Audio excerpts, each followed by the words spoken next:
नमस्कार. कोन्निचिवा. मी शलाका आणि मी प्रियांका.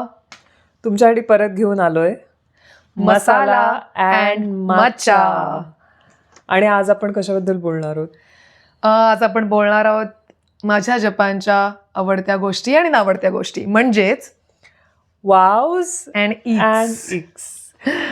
सो सगळ्यात जास्त जपानमध्ये काय आवडतं तुला? Like Japan, this is the thing, असं काय आहे तुझ्या कायासाठी? अच्छा, माझ्यासाठी जपानचं सगळ्यात माझी फेवरेट गोष्ट म्हणजे कोंबिनी किंवा कन्व्हिनियन्स स्टोअर्स, जे 7-11, लॉसन, फॅमिली मार्ट्स, जे 24 तास उघडे असतात आपल्यासाठी.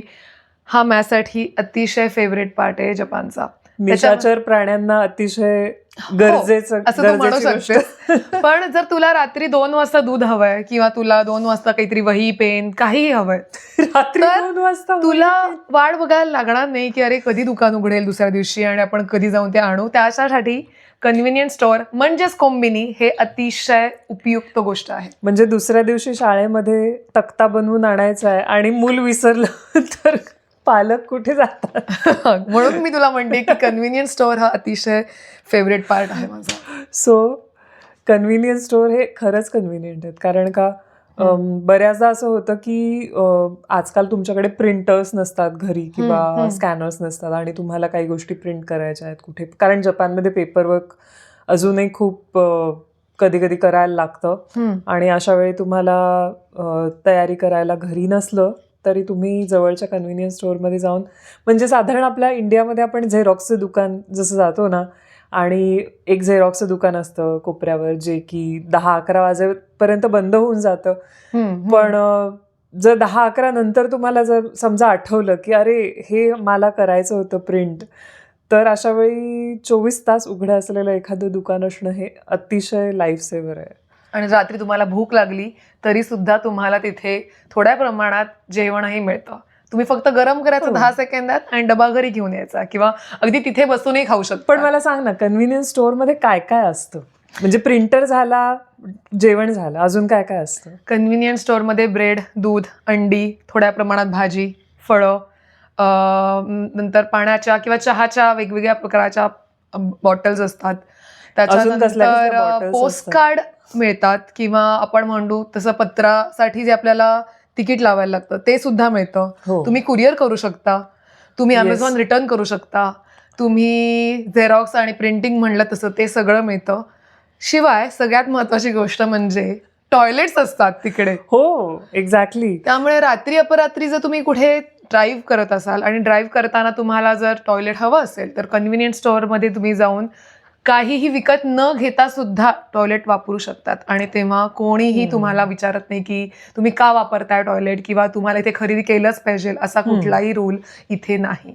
अगदी थंब रूल आहे तसा, कारण लोक सौजन्याचा एक भाग म्हणून काहीतरी घेतात, कॉफी म्हणा किंवा एखादं चॉकलेट किंवा असं काहीतरी घेतात.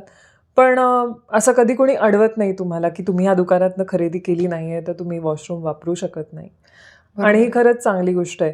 पण मला म्हणजे अजून एक असं वाटतं जेव्हा मी कन्व्हिनियन्स स्टोअरचा विचार करते की जपानमध्ये कन्व्हिनियन्स आहे.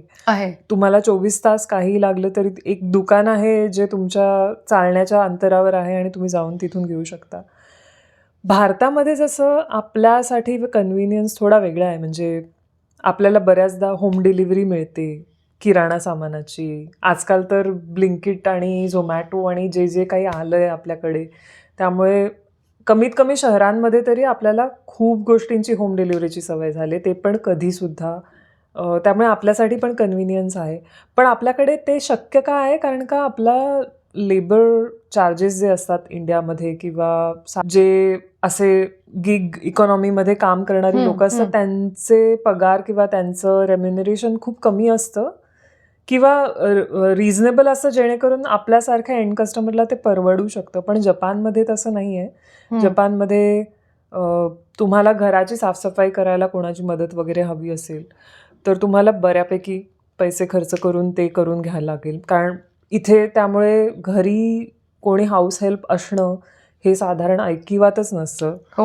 बऱ्याच लोकांच्या, इवन खूप अतिशयच जर पैसेवाले श्रीमंत लोक असतील तरच कदाचित, पण सामान्य मध्यमवर्गीय माणसाला हे परवडण्यासारखं नाही आहे जपानसारख्या मी खरंच देशामध्ये. कोणाकडनंच ऐकले नाही की आमच्याकडे हाऊस हेल्प आहे. पण कन्व्हिनियन्स स्टोअर तुला मी सांगते, जेव्हा मी निघाताला राहत होते तेव्हा खरंच सुपर मार्केट किंवा जिथे आपण महिन्याचं सामान आणायला जाऊ शकतो किंवा आठवड्याचं, ते खरंच 10 किलोमीटरवर लांब होतं. त्यामुळे चालत देखील कितीही बर्फ असो, कितीही पाऊस असो, तरीही तुम्ही 2 किलोमीटर चालत जाऊन कन्व्हिनियन्स स्टोअरमधनं या गोष्टी घेऊ शकतात. म्हणून माझ्यासाठी कन्व्हिनियन्स स्टोअर हा नंबर 1 माझा तुमचं favorite गोष्ट आहे. कन्व्हिनियन्स स्टोअर 2 किलोमीटर लांब होतं हो, तुमच्यापेक्षा? म्हणजे मी अशा खेडेगावात राहत होते की जिकडे कन्व्हिनियन्स स्टोअर चालायला सुद्धा आम्हाला थोडं लांब होतं. हो, पण टोकियो सारख्या ठिकाणी अक्षरशः हाकेच्या अंतरावर असू शकतात. कधी कधी तर 2 किंवा 3 कन्व्हिनियन्स स्टोअर अशी एकमेकांच्या समोर सुद्धा असू शकतात आणि वेगवेगळ्या ब्रँडची असतात. त्यांची पण खासियत असते की ह्यांची कॉफी चांगली आहे, ह्यांच्याकडे स्वीट्स चांगले मिळतात वगैरे वगैरे. त्यामुळे ते आपला ब्रँड बऱ्यापैकी जपून असतात आणि काही लोकांचे प्रेफरन्सेस पण असतात की तुझा कुठला फेवरेट आहे? मला कॉफी 7-Elevenची जास्त आवडते. त्याच्यावर आपण एक नवीन व्हिडिओ घेऊ शकतो आणि आपण लोकांचे मतही जाणून घेऊ शकतो. माझी पण फेवरेट कॉफी 7-Elevenचीच आहे. पण 2 नंबर माझा कॉफीमध्ये आहे लॉसनमध्ये किंवा फॅमिली मार्ट. म्हणजे तुम्ही आता आपण ह्याच्यावर बोलू शकतो. उची कॅफे. पण हो 1 नंबरला आहे 7-Eleven आणि 2 नंबरला आहे माझ्यासाठी लॉसन. पण तू मला वाटतं तू सुपर मार्केट बद्दल पण काहीतरी सांगणार होतीस ना, की सुपर मार्केट्स तुझ्या अर्थात इतकं लांब होतं सुपर मार्केट, पण तुम्ही जेव्हा गावामध्ये होता आणि तिथल्या सुपर मार्केटमध्ये काय मिळायचं आणि आता टोकियोमध्ये किंवा शहरामध्ये आल्यावर इथे सुपर मार्केटमध्ये काय मिळतं, ह्याला तुला काही फरक जाणवतो का? खरंय, सुपर मार्केट तू म्हणशील जसं गावाकडच्या, तिकडे लोकल आपण म्हणत लोकल शेतकऱ्यांनी जे आणलेल्या गोष्टी आहेत विकायला, म्हणजे त्यांचे फ्रुट्स किंवा आपण म्हणू शकतो पालेभाज्या, त्या तुम्हाला अतिशय लोकल मिळू शकतात किंवा ताज्या मिळू शकतात आणि त्याच्या प्राइस पण थोडे कमी असतात. वेरिन जेव्हा तुम्ही, कारण ट्रान्सपोर्टेशनचा खर्च नसेल ना तितका. वेरिन तुम्ही जर शहरामध्ये येता तर तुम्हाला शहरामध्ये वेगवेगळ्या भागातनं आलेले गोष्टी तुम्हाला मिळू शकतात. म्हणजे फॉर एक्झाम्पल इथे आओमोरी नावाचा जो भाग आहे तिथनं ऍपल्स असतात किंवा होक्कायदोचं मिल्क म्हणा किंवा अशा गोष्टी फेमस तुम्हाला इथे जास्ती बघायला मिळतील असं मला वाटतं. आणि आय थिंक काही बाहेरच्या देशातनं आलेल्या वस्तू सुद्धा टोकियो सारख्या ठिकाणी सुपरमार्केट्समध्ये सहज उपलब्ध असतात, ज्या कदाचित गावांमध्ये किंवा थोड्या आतल्या भागांमध्ये नसतील. पण तुला काय वाटतं की भाज्या खूप चांगल्या मिळतात इथे? म्हणजे सगळ्या भाज्या ज्या आपल्या पुण्यात मंडईत वगैरे तू गेलीस की जशी ढीगच्या ढीग आणि रेलचेल असते भाज्यांची, तसं मिळतं का? किती आपण ते न सांगितलेलंच बरं. कारण मंडईमध्ये आम्ही भाजी घेणं किंवा अगदी तुमच्यासाठी मुंबईसाठी आपण दादर मार्केट म्हणूयात, तिथनं भाजी घेणं म्हणजे 10 रुपयापासून जी चालू होते पालेभाजी, 10 रुपयाला मेथी, पालक, तसं आम्ही बेसिक, आता मी पालकाबद्दल बोलतेय तर पालक हा मिनिमम इथे 160 येन किंवा 200 येन पर्यंत असतो. म्हणजे आपण विचार केला तर 120 रुपये पर्यंत असतो. त्यामुळे भाज्या, फळभाज्या आणि स्पेशली फळं ही अतिशय महाग आहेत आणि स्पेशली व्हेजिटेरियन लोकांना, म्हणजे माझ्यासारख्या लोकांना इथे फळं घेणं आणि भाज्या विकत घेणं म्हणजे तुम्हाला असं वाटतं की बापरे आपण काय विकत घेतो इकडे. 4 टमॅटो 500 रुपये वगैरे. भेंडी आमच्याकडे 150 येन, स्वस्तात स्वस्त भेंडी असेल तर 99 येनमध्ये एका नेटमध्ये 8 ते 10 भेंड्या अशा असतात आणि ते कमीत कमी माझ्या एकटीची भाजी भेंडीची करायची असेल तर मला कमीत कमी तशी 3 पाकिटं लागतात आणायला. तेव्हा कुठेतरी 2 वेळच्या जेवणापुरती एका माणसाची भाजी होऊ शकते. हे आपण शहरातलं बोलतोय, पण आपण गावामध्ये या भाज्या थोड्या स्वस्त मिळतात. आपण पुढे जाऊयात. मला तुला विचारायचंय, तुला अजून जपानमधलं काय आवडतं आणि काय नाही आवडत? जपानमधलं सगळ्यात जास्त जाणवणारी गोष्ट जी भारतात गेल्यावर मला जास्त जाणवते ते म्हणजे पब्लिक टॉयलेट्सची उपलब्धता. अक्षरशः तुम्ही कुठेही जा, गावखेड्यामध्ये जरी गेलात तरी पब्लिक टॉयलेट मिनिमम चांगली बेसिक स्वच्छता असलेलं, कधी कधी त्याच्यामध्ये टॉयलेट पेपर वगैरे नसेल ठेवलेला असंही असू शकतं, पण तुम्ही एखाद्या पब्लिक पार्कमध्ये गेलात, पब्लिक बस स्टँड असेल, रेल्वे स्टेशन असेल, अशा ठिकाणी तर नक्कीच, आणि कन्व्हिनियन्स स्टोअरमध्ये ही जसं म्हणाली तसं टॉयलेट्स, चांगली आणि स्वच्छ टॉयलेट्स तुम्हाला उपलब्ध असतात. आणि टोकियोसारख्या शहरात तर तुम्ही अक्षरशः धावायला पळायला जरी गेलात कुठे पार्कमध्ये, तर आमच्या इथे तर कॅनालच्या साईडला इथे ऑलिम्पिक स्पोर्ट्स स्टेडियम पण आहे. त्यामुळे अच्छा. रिसेंटली ऑलिम्पिक्सच्या तेव्हा त्यांनी खूप नवीन चांगले चांगले पब्लिक टॉयलेट्स पण बांधलेत. त्यामुळे ते असणं हे विशेषतः स्त्रियांसाठी खूप जास्त गरजेचं आणि महत्त्वाचं आहे. आणि भारतात गेल्यावर मला हे खूप जाणवतं की आपल्याकडे कशी त्याची कमतरता आहे. पण जपानमध्ये ही गोष्ट मला खूप आवडते. आणि जर नाही काय आवडत म्हणालीस तर एक म्हणजे इकडे, म्हणजे आता हे टॉयलेट्स किंवा ह्याच्याशी फार रिलेव्हंट नाही आहे, पण इथे पेपरवर्क आणि गव्हर्नमेंट वेबसाईट्सची जी रचना असते ना, UI आणि युजर एक्सपिरियन्स जो असतो, तुम्हाला एखादं फॉर्म भरायचा असेल, एखादा फॉर्म डाउनलोड करायचा असेल, सबमिट करायचा असेल, तर एकतर तुम्हाला जॅपनीज वाचता येणं खूप गरजेचं आहे. बऱ्याचदा आजकाल गुगल ट्रान्सलेटने काम होतं, खरंय. पण जर तुम्हाला त्या UIशी झगडायचं असेल, म्हणजे कुठे आपल्या कामाची नेमकी गोष्ट कुठे आणि कोणती लिंक क्लिक करायची हे माहिती करायला खूप जास्त डोक्याला कष्ट द्यायला लागतात. अशी सहज सोपी माणसांना एकदम पहिल्या फटक्यात बघितल्यावर कळेल अशा ठिकाणी कधीच ती लिंक दिलेली नसते. आणि खूप किचमीड केलेली असते नको तेवढी त्या सगळ्या कांजींची आणि याची. त्यामुळे मला त्यांच्या पब्लिक वेबसाईट्स फार नाही आवडत. मला तुला विचारायचं आहे की जेव्हा त्या दिवशी तू मला म्हणालीस की तू कुठेतरी फॅक्स करायला चालली आहे, तो किस्सा मला सांग ना. Oh my god, can you imagine, मी मागच्या वर्षी म्हणजे 2025 मध्ये फॅक्स वापरलाय. म्हणजे मी माझ्या गाडीसाठी आमच्या बिल्डिंगमध्ये जे पार्किंग स्पेस अवेलेबल आहे त्या पार्किंग स्पेसला अप्लाय करायचं होतं. आणि त्या सगळ्या प्रकरणामध्ये आमच्या बिल्डिंगचं जे ऍडमिनिस्ट्रेशनचं ऑफिस आहे ते आमच्या बिल्डिंगच्या खाली आहे, पण जे पार्किंगचं ऍडमिनिस्ट्रेशनचं ऑफिस आहे ते सेंट्रलाइज्ड कुठेतरी वेगळ्या ठिकाणी होतं. तर मी त्यांच्याकडे गेले होते, मी लेखी त्यांना अप्लिकेशन वगैरे देऊन आले. आणि नंतर पोलीस व्हेरिफिकेशन माझं व्हायचं होतं गाडीचं. तर त्या पोलीस व्हेरिफिकेशनच्या नंतर एक तो सर्टिफिकेट मिळतं आपल्याला, ते त्यांना पाठवायचं असतं, त्याची एक कॉपी. तर मी काय म्हटलं की त्यांना विचारू की फॅक्स तर म्हणजे खूपच, परत कन्व्हिनियन्स स्टोअरमध्ये जाऊन मी फॅक्स करू शकते इझिली, पण खरं सांगायचं तर घरी जर तुम्हाला एक डॉक्युमेंट मोबाईलवर स्कॅन करून ईमेलनी पाठवता येणार असेल तर तुम्ही मुद्दाम कशाला कन्व्हिनियन्स स्टोअरपर्यंत जाल ना. पॉइंट आहे. मी त्यांना फोन करून विचारलं की तुमच्याकडे ईमेल ॲड्रेस असेल तर आम्हाला द्या. त्यांनी मला चक्क सांगितलं की आमच्याकडे ईमेल ॲड्रेस नाही, तुम्ही फॅक्सच करून पाठवा. त्यामुळे अडलाहारी असं माझं झालं आणि गेले कन्व्हिनियन्स स्टोअरमध्ये. असं तुला म्हणायचं म्हणजे अडलाहारी कन्व्हिनियन्स स्टोअरचे पायधरी.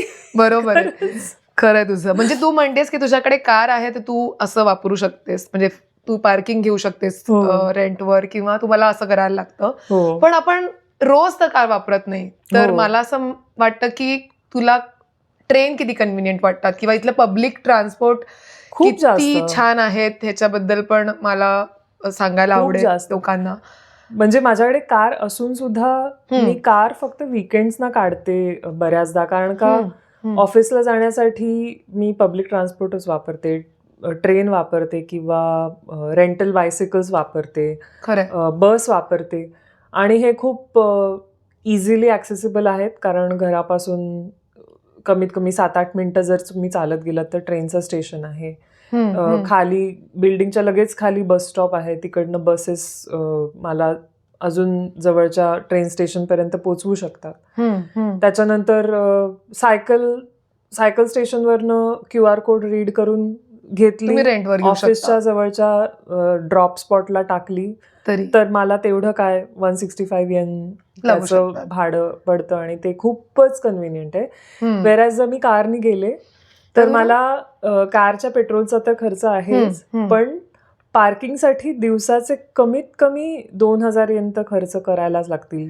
म्हणजे हे खूप टोकियो सारख्या expensive शहरात तर आहे. पार्किंग आणि स्वतःची कार वापरून असं रोजच्या रोज ट्रॅव्हल करणं खूप एक्सपेन्सिव्ह आहे. त्यामुळे पब्लिक ट्रान्सपोर्ट आणि रस्ते पण खूप चांगले असल्यामुळे पब्लिक ट्रान्सपोर्ट खूप रिलायबल आहे, वेळेवर येते. फारसा बऱ्याच खूपच कमी वेळा अशा असतात की जेव्हा खूप मोठे डिलेज झालेत. म्हणजे मागच्या आठवड्यातच एक झाला होता असा डिले, काही पॉवर आउटेजेसमुळे. मुळे. ट्रेन्स बराच वेळ लेट झालेल्या आणि लोक अडकली होती स्टेशन्सवर.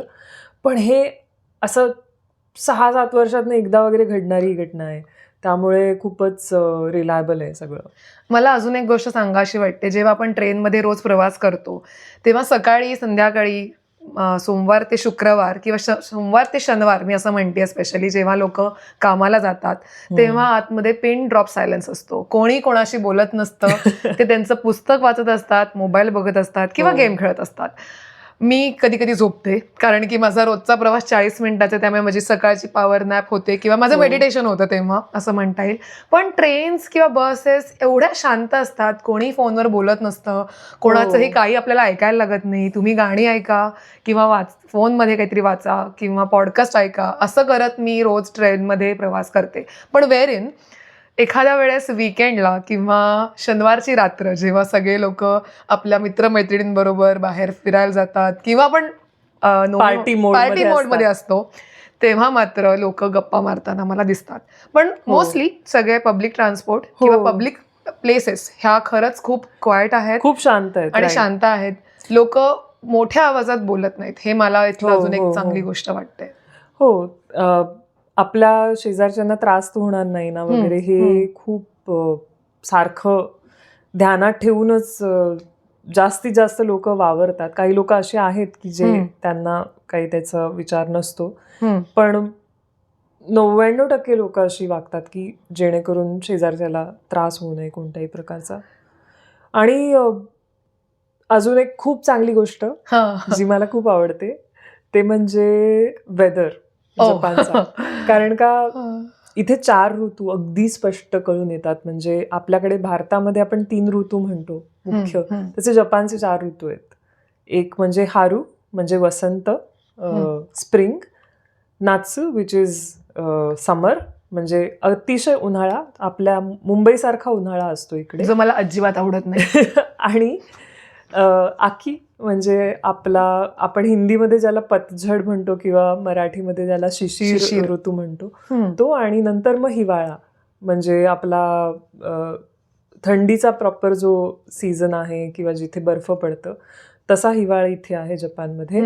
आणि ह्या सगळ्यापैकी माझा सगळ्यात आवडता म्हणजे फॉल सीझन आकी, कारण का हवा अशी मस्त क्रिस्प झालेली असते, एक फ्रेशनेस असतो हवेमध्ये. खूप 2 महिने उन्हाच्या झळा सहन करून करून शेवटी छान गारवा हवेत आलेला असतो. झाडांचे रंग बदलायला लागलेले असतात, सगळं लाल पिवळं असं झालेलं असतं, लाल पिवळं हिरवं असं वेगवेगळे छटा तुम्हाला दिसत असतात. उन्हाळा मात्र अतिशय बेकार आहे इकडचा, म्हणजे खूप ह्युमिड आहे. म्हणजे मुंबईच्या लोकांना पण इथला उन्हाळा हा अतिशय असह्य आहे, कारण की 45 डिग्री हे तर खूपच ओके, आपल्याकडे पण असतं 45 डिग्री, पण इथली ह्युमिडिटी तू बघशील तर 90% म्हणजे हे खूप जास्त, म्हणजे स्पेशली पुणेकरांसाठी तरी अतिशय आहे. त्यामुळे मी अशा सुट्ट्यांमध्ये, जेव्हा इथे मला उन्हाळ्याच्या सुट्ट्या लागतात, घाम खूप येतो, तेव्हा मी सरळ पुण्याला जाते. असं माझं उन्हाळ्याची सुट्टी मामाकडे जातं, तसं मी माझ्या मम्माकडे जाते, माझ्या मी आईकडे जाते, असा हा माझा प्रोग्राम असतो. हो. आणि एक आवडती गोष्ट सांगायची झाली जपानची तर कस्टमर सर्व्हिस अत्यंत भारी आहे इकडची. तू सुपरमार्केट्समध्ये गेलीस की सुपरमार्केटचे जे चेकआउट काउंटरवरचा जो स्टाफ असतो ना, त्यांची जी तुमच्या बास्केटमध्ये, तुम्ही तुमच्या बास्केटमध्ये कसंही सामान भरा, खरंय, तुम्ही टोमॅटोच्या डोक्यावर बटाटे ठेवले असतील किंवा तुम्ही केळ्यांच्या डोक्यावर कांदे, अंड्यांच्या डोक्यावर काहीतरी भोपळा, असं काही ठेवून तुम्ही जाऊ शकाल. पण तो जो स्टाफ आहे तो इतक्या छान विचार करून ना तुमचं सगळं सामान स्कॅन करून जेव्हा तुम्ही परत त्या बास्केटमध्ये ते ठेवतील ना, तेव्हा इतकं व्यवस्थित ठेवतात की जड वस्तू खाली, हलक्या आणि नाजूक वस्तू वर, बरोबर. असा अतिशय विचार करून. आणि जर तुम्ही एखादी अशी भाजी घेतली असेल की जी पॅकेजिंगमध्ये नाही आहे, तर ते त्याला मुद्दाम एक प्लास्टिकचं पॅकेजिंग घालून देतील. देते.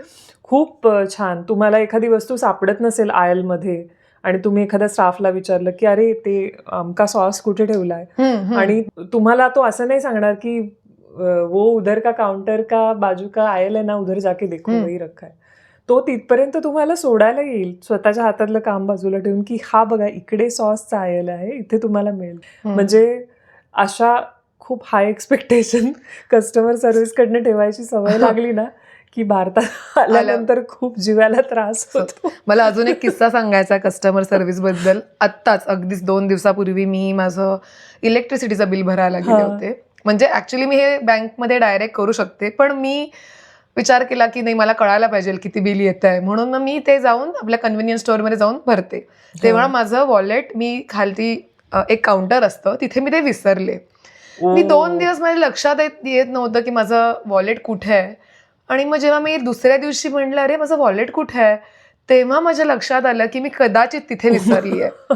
मी त्यांना फोन केला, त्यांनी CCTV मध्ये बघितलं आणि ते तिथेच होतं. आणि त्यांनी मला विचारलं कुठला कलर आहे, त्याच्यावर काय नाव लिहिलेलं आहे, हे सगळे डिटेल्स त्यांनी माझ्याकडनं फोनवर घेतले आणि ते म्हणाले आहे. तेव्हा मला झालं की जपानमध्ये हरवलेली गोष्ट परत मिळू शकते. माझा एकही रुपया गेला नाही, माझं कार्डही गेलं नाही. हो, आणि ते ऍक्च्युली तुम्ही जेव्हा पैसे देत असता तेव्हा खाली बॅग ठेवायचा जो counter असतो तिथेच माझा म्हणजे विसरला. तिथे काउंटरवर जो माणूस असेल त्याला सहजासहजी दिसत नाही ना तो भाग, कारण तो खाली असतो थोडासा. म्हणजे कोणत्या तरी कस्टमरनी त्यांना लक्षात आणून दिलं असेल की इथे कोणाचं तरी वॉलेट राहिलंय. एखादा असता तर लंपास गेला पण असता. आणि मी माझे बँकचे कार्ड पण नव्हते ब्लॉक केले, मी काही केलं नव्हतं 2 दिवस. आणि मी म्हणलं अरे माझं वॉलेट बहुतेक नाहीये माझ्या बॅगेत. 2 दिवसांनी माझ्या लक्षात आलं. आणि कारण की इथे इलेक्ट्रिक पेमेंट्स आहेत, त्यामुळे आपण पटकन, जसं आपल्याकडे जीपे आहे तसं आमच्याकडे पेपे आहे, तर आपण पटकन ते काढून देऊ शकतो. वॉलेटची अशी रोज गरज लागत नाही, त्यामुळे एक तो प्रकार आहे. कारण लोक सिन्सिअर आहेत आणि एखादी वस्तू हरवलेली सापडली तर जपानमध्ये खरंच देतात परत. पण तुला माहितीये, मला अजून म्हणजे ही खूप चांगली क्वालिटी आहे लोकांमधली, आणि जसं मगाशी आपण म्हटलं तसं इतरांना त्रास होऊ नये ह्याची नेहमी काळजी घेऊन वागत असतात आणि वावरत असतात. त्यामुळे कधी कधी असं वाटतं की हे लोक खूप जास्त प्रेशर खाली जगतायत कधीतरी. म्हणजे जसं मुंबईच्या तुम्ही ट्रेनमध्ये जा, अनोळखी लोक एकमेकांशी सहज गप्पा मारतात. एकदा तर मी आणि आई माझे गेलेलो आणि बाजूला 4-5 बायका होत्या, त्यांच्या मुलांचे रिझल्ट लागले होते, त्या रिझल्ट घेऊन परत येत होत्या आणि आम्ही त्यांच्या बाजूला बसलेलो.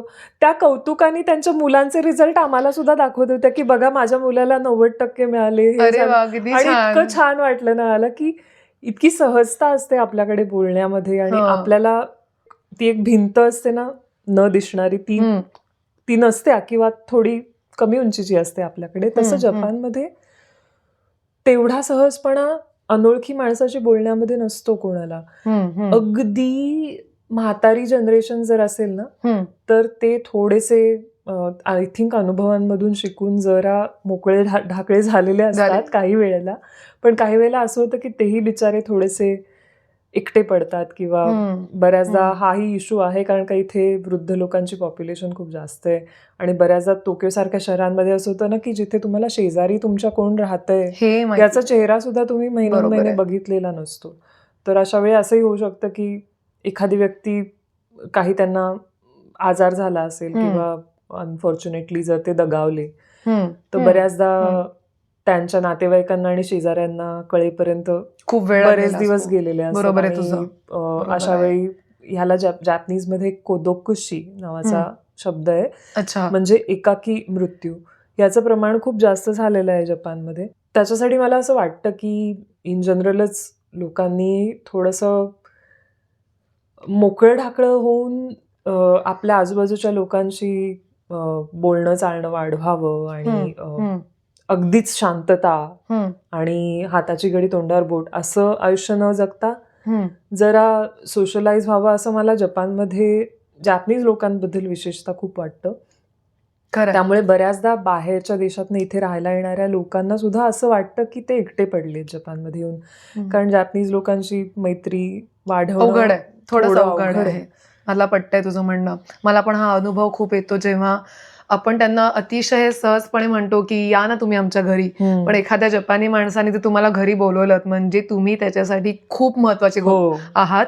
कधी कधी असं होतं इथे 10-10 वर्ष लोक एकमेकांना ओळखत असतात पण ते तुम्हाला घरी बोलवत नाहीत. हो हा एक दुरावा मला पण जाणवतो.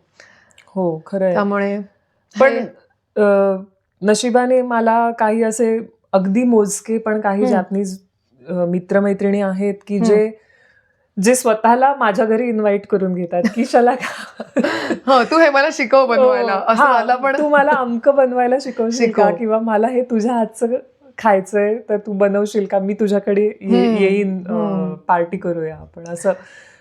आणि मला हे खूप आश्चर्य वाटलं जेव्हा, कारण हेच इम्प्रेशन घेऊन आम्ही आलेलो की जपानी लोक खूप रिझर्व्ड असतात, पण आहेत काही असे अपवाद जे खूप मोकळे ढकळे आहेत आणि ज्यांना इतर देशातल्या लोकांशी बोलायला आणि त्यांची संस्कृती, त्यांचं जेवण खाण जाणून घ्यायला खूप आवडतं.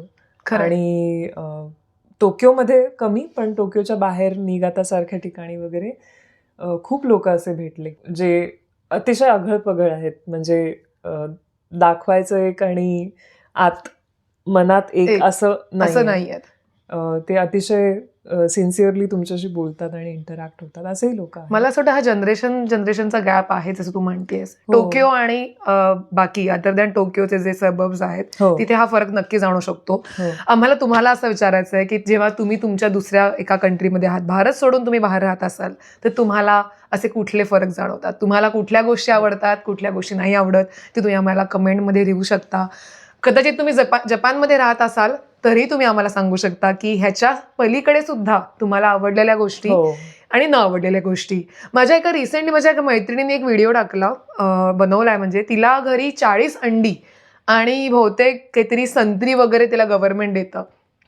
सो असे पण प्रकार आहेत. ह्या गोष्टीबद्दल सांगीन नंतर की हे काय आहे. गव्हर्नमेंट देत नसतं, तुम्ही पैसे देऊनच ते विकत घेतलेलं असतं. अच्छा. But it's called Furusato Nozei. आणि फुरुसातो नोजे बेसिकली आपल्याकडे जसं आपण टॅक्स रिबेट मिळण्यासाठी जसं ATC आपल्याकडे आहे की तुम्ही एखादं डोनेशन दिल्यावर तुम्हाला जसं टॅक्समध्ये बेनिफिट मिळतं ना, तसं फुरुसातो नोजे हा एक असा प्रकार आहे की जिथे तुम्ही लोकल प्रोड्यूस, मग फळं असतील, भाज्या असतील, तांदूळ असतील, अंडी असतील, असं काही त्याच्यामध्ये भरपूर गोष्टी तुम्हाला अगदी ज्वेलरी सुद्धा विकत घेऊ शकता तुम्ही त्याच्यात, की जी त्या जपानमधल्या प्रिफेक्चर्समध्ये प्रोड्यूस केलेली आहे आणि ती तुम्ही त्या स्पेशल वेबसाईट्समधनं विकत घेतलं की त्याच्यावर टॅक्स बेनिफिट असतं. अच्छा, असं आहे. आणि ते तुम्ही तुमच्या टॅक्स फायलिंग करताना तुम्ही दाखवू शकता की मी एवढे पैसे फुरुसातो नोजेच्या खरेदीवर वापरले, तर तेवढं तुम्हाला टॅक्स, त्या अमाऊंटवर तुम्हाला टॅक्स नाही लागत. Because you are using that money to promote local agricultural, local whatever produce आणि मार्केट तुम्ही त्याचं वाढवताय त्यासाठी. तर ते तसं आहे. आणि माझ्या लक्षात आलं. Thank you so much.